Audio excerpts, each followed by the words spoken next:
Hi guys, welcome back to my channel. So today I'm doing another diabetes video and it's going to be your guys' assumptions about type 1 diabetes. I also have a few questions in here. I actually have a lot of questions. I think more questions than assumptions actually, but I put a poll, or not a poll, a question box up on my Instagram page story. Actually, my dog's Instagram page, I'm a little bit more interactive on that page than my other one. And I got quite a few responses. I got some good stuff, that whole list right there.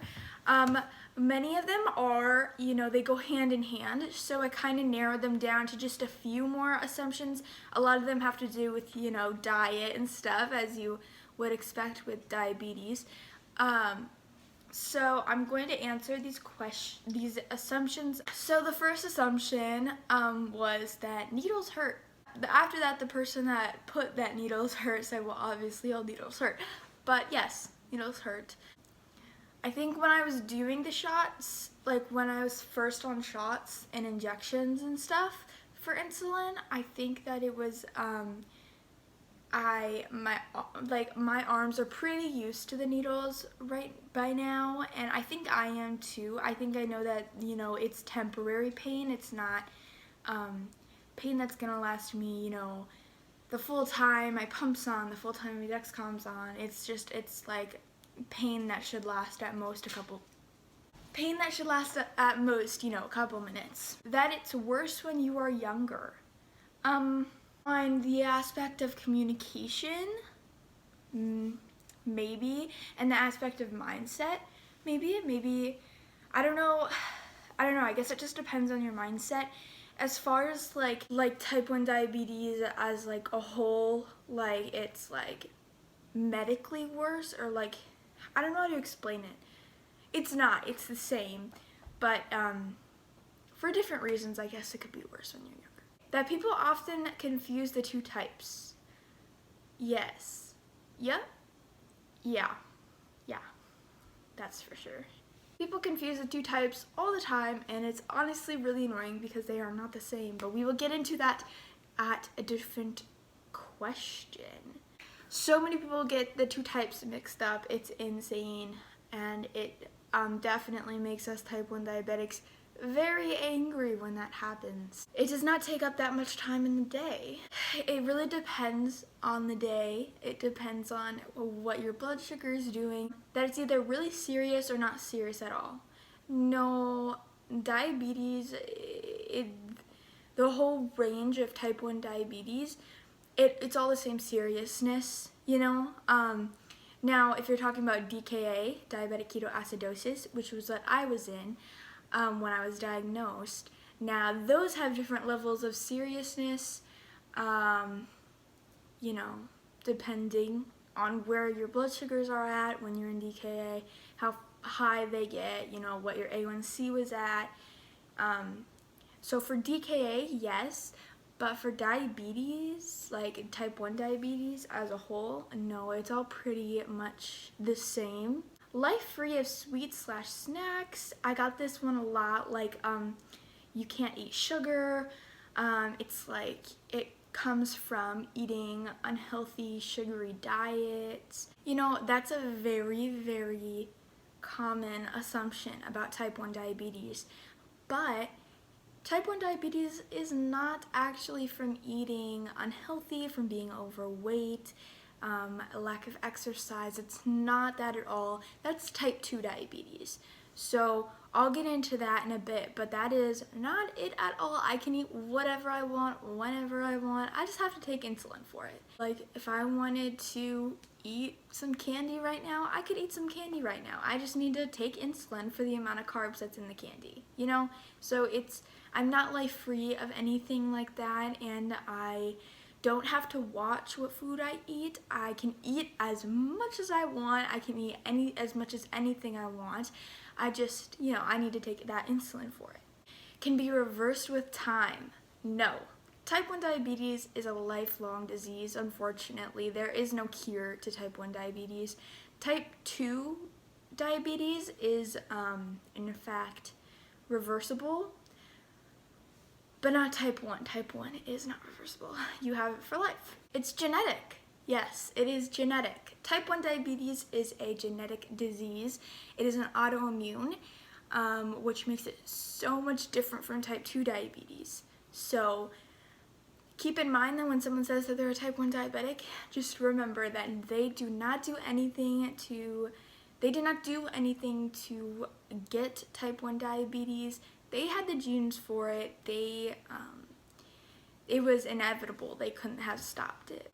So those are the ends of my assumptions. A lot of them were the same with, like the sugar, like you can't eat sugar, stuff like that. So now we're going to get into the questions. So some of these questions do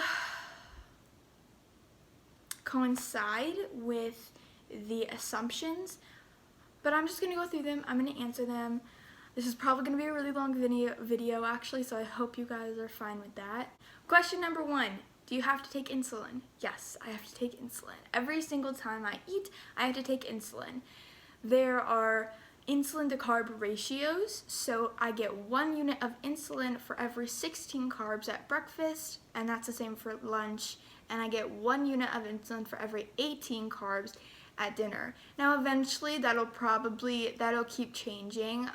Ever since I was diagnosed, those ratios have changed like crazy. A little fun fact as I'm editing this is insulin can only be taken by injection. If you were to try and drink insulin or eat insulin, in a way that you wouldn't have to have an injection by, it would not work because insulin's a protein, and so your body would just digest it, which is interesting. It actually has to be like shot into your body, so you don't digest it. So that's a little interesting fact that I found from a little diabetes manual that I got when the beginning of my diagnosis. Are there important dietary things you have to do, like can or can't have specific foods? No. I can eat whatever I want, which is really nice. How'd you get diagnosed? I have a full other video about my diagnosis. Thank you guys so much for 1,000 views on that, by the way. We just reached 1,000 views on that today, which is awesome. But I have a whole other video on how I was diagnosed with diabetes and my DKA experience. Is it difficult to live with? Yeah, there's a lot.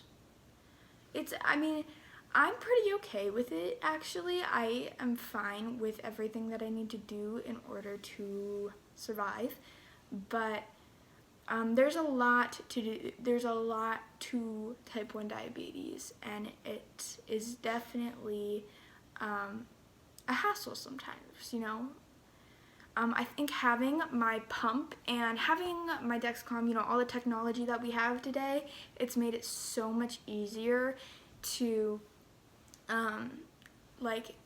manage my type 1 diabetes. How are you doing? I'm doing good, thank you. What is the difference between type 1 and type 2? Okay, so okay, I'm positioning myself, getting ready for this question. Type 1 diabetes is a genetic. It's completely an autoimmune, and it's inevitable. You can't stop type 1 diabetes. Type 1 diabetes is where your pancreas stops producing insulin. It just completely stops. Your pancreas doesn't produce that insulin. So think of insulin as the key to let the glucose into the cells.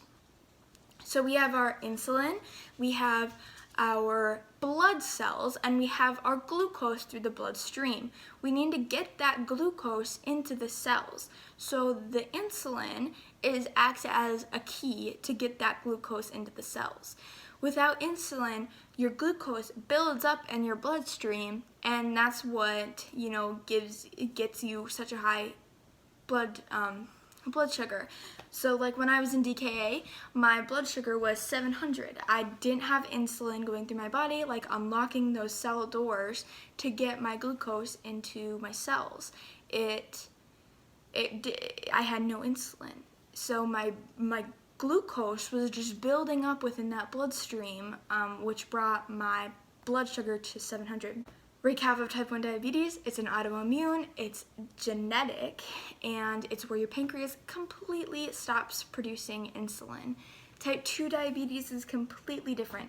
Type 2 diabetes is where your pancreas produces insulin, but your body doesn't work with the insulin. This happens when you're unhealthy, you eat those sugary diets, you have sugary or poor diet, you don't exercise, you're overweight. That's how people become type 2 diabetics. And you can actually get your body to start working with the insulin when you're a type 2 diabetic. They typically do not take insulin injections or anything like that. It's much less maintenance than type 1 diabetes. It's less serious too because type 2 diabetes is in fact reversible.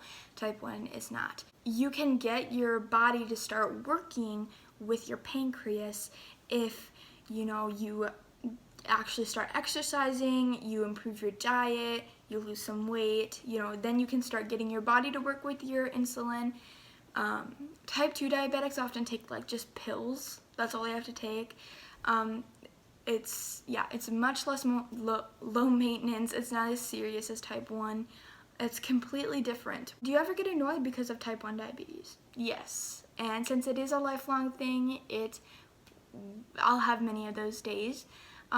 Since I've gotten my pump, it's been so much easier because I can just bolus for what I need to eat, and I can eat whatever I want.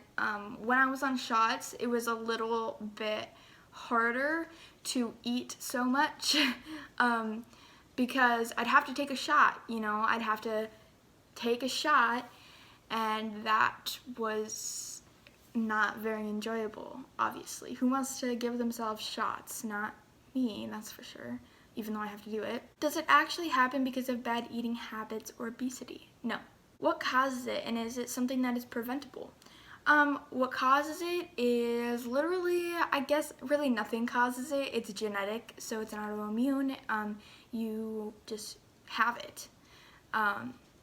It is not preventable. It will happen either way.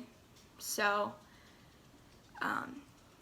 yeah. Usually there's a triggering event to type 1 diabetes.